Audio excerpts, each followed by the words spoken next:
Most entrepreneurs aren't really productive, they are just busy. Here's why. Fake productivity is mainly about having a lot of motion, but in terms of outcome, you're not getting a lot of things done. And that's about really defining what work is. Work is not the amount of hours you are spending or the amount of tasks you are doing. The work is defined by the amount of output, the result you are getting out of your time. For every unit of time you're spending, how much do you get out of it? For instance, tweaking your website, checking your emails and so on. Those things are things that keep you busy but not productive. And there is a psychological reason of why you are doing that, because when we are checking email, we receive quick dopamine and quick reward that make us feel good. And those little things that feel that we are doing something give us reward very fast, but actually don't really move the needle.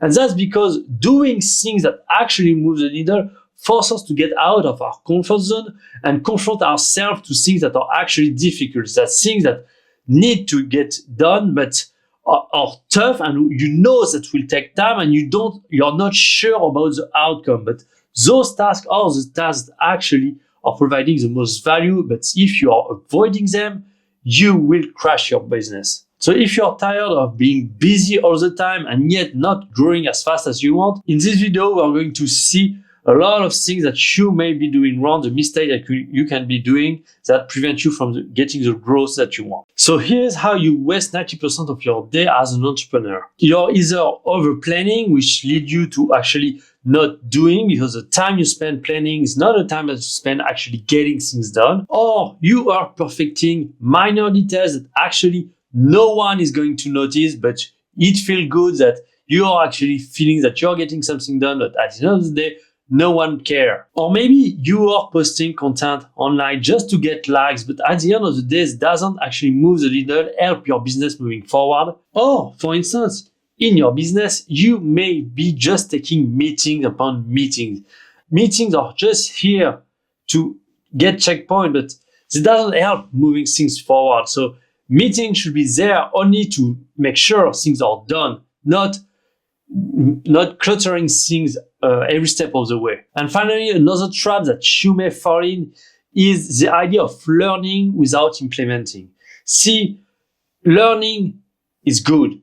It gives you new perspective, but at the end of the day, you need to implement what you learn. You need to take action. And all of these feel like you're doing something, feel like you're productive, but they are actually killing your growth. And that's probably why you're still broke and your business is not growing as fast as you want. Let's be honest, feeling busy just feels good. But when you check your bank account, that's a completely different story. The opportunity cost of you spending time on tasks that are actually providing most value to your business is tremendous. You cannot. And the issue lies mainly in the idea of being busy versus being productive. Being busy lose you money because you could be spending more time in things that value most. And on the other hand, being productive is what is allowing you to get money into your pocket. And that's something that is very important to understand, because keeping you busy only will end up in one way: you burning out. And so that's why it's important to working more smarter rather than harder, understanding the output of your work. Working harder won't save you if you are working the wrong way. The fix is a simple weapon that I found from one of the most successful entrepreneurs that we know online. So I found Alex Hormozi kind of secret weapon to be productive, and I'm going to share this with you right now. The first thing is to actually deconstruct tasks into 3 categories: the $10 task, $100 task, and $1,000 task. For instance, scheduling email is a $10 task. Social media posting can be categorized more as a $100 task, since it provides a little bit more value and attention for your business. And then at the end of the day, the $1,000 tasks are the most important one. And you can categorize $1,000 tasks as closing a sale, because this is what gives you money. This is how you earn money, when you close someone. So understand that every hour that you spend on a $10 task is costing you $1,000 in terms of opportunities that you can spend on better, more important tasks. So, as a general rule, try to list all the tasks that you have to do and just give an estimate. That doesn't have to be exactly 10, 100, and 1,000. You can be creative. Just estimate how much value in terms of dollar this means, each task. Because if you want to get rich, you need to stop doing those poor tasks, delegating them, automating them, so you, the one that is providing the most value to the business, focus on the tasks that are the most valuable. But practically, how do you escape this productivity trap? So let me ask you a question. How do millionaires actually stay productive all day long, weeks in, week out? They use just a few simple tricks that we are going to see right now. The first one is actually one that you may already know, the 80-20 principle. Focusing on 20% of the tasks that are actually producing 80% of the result.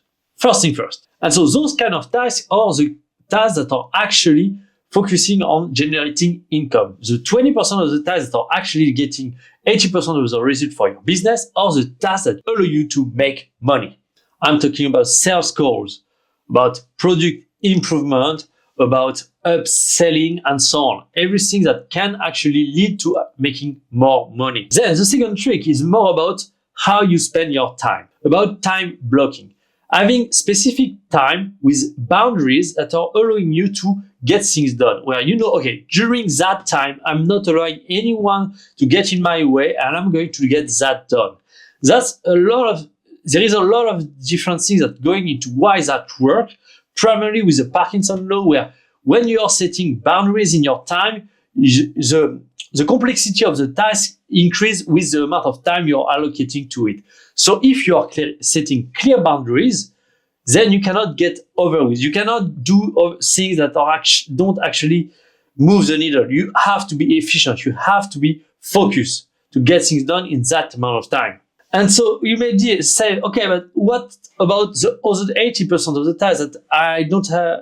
If I don't do them, nobody's going to do them. Well, that's the point, actually. You need to delegate. You need to automate. Those tasks are not the most valuable tasks. They are eating your time and they are not moving the needle forward. So you need to find a way to automate or delegate them in some way, shape, or form. Because this is eating up your time, is eating up your revenue, and this is what preventing you from actually growing. So this is the most important things you can possibly do to just focus on delegating, automating those tasks. Productivity isn't magic. It's kind of a strategy, system that you need to put in place in order for you to get things done and get the right things done. If you're tired of being broke, here's your action plan to change things right now. First is the understanding that busy doesn't equal productive. And this video probably have set you on the right path. Then this is about making an audit of the tasks you currently have. Then, as I told you, you are actually putting a dollar amount to each of those just as a way to identify what is the value for each task and what tasks are more valuable and what tasks are less. And 3, you commit immediately to delegate or start the process of automating all the low value tasks. The bottom 80% of tasks you delegate or automate. You, as a business owner, as an entrepreneur, should focus only on the top 20 most valuable tasks that you have. So comment in the description what is the number one task that you need to focus on right now to get things moving. So thanks you for watching and I'll see you next time.